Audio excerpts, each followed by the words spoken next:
నా పేరు రంగమ్మ. మాది జనచైతన్య కాలనీ లీడర్ నేను. ఇక్కడ వచ్చి అన్నీ అంతా బాగుంది, కానీ ఇక్కడ ఈ చర్చి లైన్ ఒకటి వచ్చి కాలువలన్నీ చాలా నిండిపోతున్నాయి. చిన్న డ్రైనేజ్ వేసినారు అప్పట్లో. అవి వచ్చి పైనుండే కాలనీ ఇవన్నీ వచ్చి ఇక్కడ కిందికి వచ్చేస్తాయి అన్నమాట నీళ్ళు. ఇళ్ళల్లో వానాకాలం వస్తే నీళ్ళు పోవాడ, డ్రైనేజ్ లేదు, ఆడ పోవడానికి కూడా లేదు, ఇడికే స్టాప్ అనమాట. అన్నీ నిండిపోయి ఇళ్ళల్లోకి దూరి వాళ్ళైతే చాలా బాధపడుతున్నారు. కొన్ని సంవత్సరాల నుండి ఈ సమస్య ముందు ఎలక్షన్ల ముందు ఎమ్మెల్యే గారు శ్రావణిశ్రీ గారు కూడా వచ్చి చూసి నేను చేస్తాను, గెలిస్తే తప్పకుండా చేస్తాం. మేమైతే ఆమె చేస్తుందని కూడా చెప్తున్నాం వీళ్ళకు, ప్రజలకు, మేడంకు ఇది తెలిస్తే ఇంకా తప్పకుండా వెంటనే చేయిస్తారు ఆమెను అని వీళ్ళకైతే సముదాయిస్తాను నేను. వీళ్ళకైతే ఇంకా అందరికీ జ్వరాలు, ఇంట్లో ప్రతి ఒక్కరికి జ్వరాలు, ఈ డెంగ్యూ జ్వరాలు, ఫీవర్ వచ్చి వైరల్ ఫీవరు. చాలా మందికి పిల్లలు అయితే, ఓ పాప ఇక్కడ 15 రోజులు అయింది డెంగ్యూ జ్వరం వైరల్ ఫీవర్తో, చాలా కష్టంగా ఉంది అని.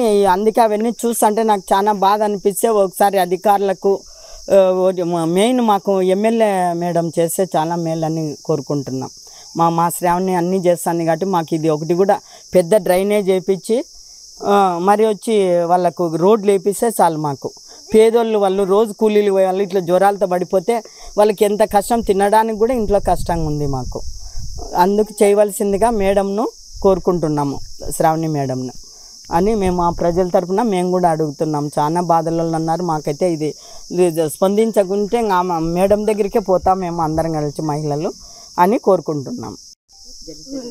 జనచైతన్య కాలనీ సార్ మాది మహమూద్ అన్న పేరు. ఇక్కడ దోమలు ఎక్కువైపోయినాయి, కాలువలు లేవు, నీళ్ళు పోవడం లేదు, అవకాశం లేదు. ఇక్కడ చాలా గలీజ్ ఉంది. అసలు వాన వస్తే మాకు తిరిగేకుండదు. డ్రైనేజ్ అంతా గలీజ్ అంతా నిలబడుతుంది. ఇక్కడ అంతా గలీజ్ అంతా ఉంటుంది. ఎక్కువ ఇళ్ళల్లో దూరుతాయి. మాకు చాలా ఇబ్బంది ఉంది సార్. మాకు కాలువలు తీసినాయని అంతే. మా పాప తీసి జ్వరం వచ్చింది, 15 రోజులు అయింది, డెంగ్యూ వచ్చింది. చాలా బాధ అవుతుంది మా పాప. కానీ అసలు పట్టించుకునే వాళ్ళం లేదు. ఇక్కడ కాలువలను బాగా తీపిస్తున్నారు, అక్క వాళ్ళు చూపిస్తున్నారు, అంత చేస్తున్నా కానీ మాకు నీళ్ళు పోకే అవకాశం లేదు. మాకు మున్సిపాలిటీ వాళ్ళు కూడా నీళ్ళు నిలబడుతున్నాయి సార్. ఇక్కడ డ్రైనేజ్ సరిగా లేదు. డ్రైనేజ్ నీళ్ళన్నీ ఇళ్ళలోకి దూరుతున్నాయి. మాకు పాములు, తేళ్ళు, జెర్లు, దోమలు, ఆ పురుగులు అయితే తోకలు ఉండే పురుగులన్నీ వస్తున్నాయి ఇళ్ళలోకి. జ్వరాలు వస్తున్నాయి, చిన్నపిల్లలకు బాగాలేకోకుండా అవుతుంది.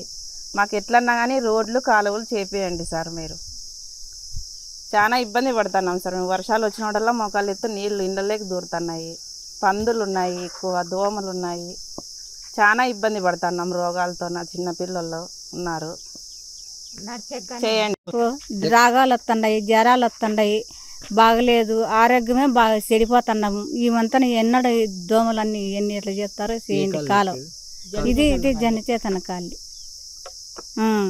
ఎట్లా చేస్తారో చేయండి సార్. మీరేను మీకు చేతులు ఎత్తి మొక్కుతున్నాము, ఎట్లా గట్ట చేయండి. మాకు మాత్రం ఈ మంతను ఉంటే మేము ఎన్నడూ పడిపోతున్నాం. ఎక్కువ సమాచారాలన్నీ వస్తున్నాయి మాకు. అంత రాగాలు వచ్చేది, మళ్ళీ ఆసుపత్రి పోయేది, డాక్టర్లకు సగం పెడుతున్నాము. ఏం చేయాలి సార్? మీరే ఏం చేస్తారో చేయండి సార్. వర్షాలు వచ్చినప్పుడు ఇంట్లోకి దూరుతాయి. ఇంకా వర్షాలు వస్తే ఇంట్లోకి కూడా దూరుతాయి. ఎవరు తెలియదు సార్. నీళ్ళు మాత్రం పోవడం లేదు సార్ అక్కడ.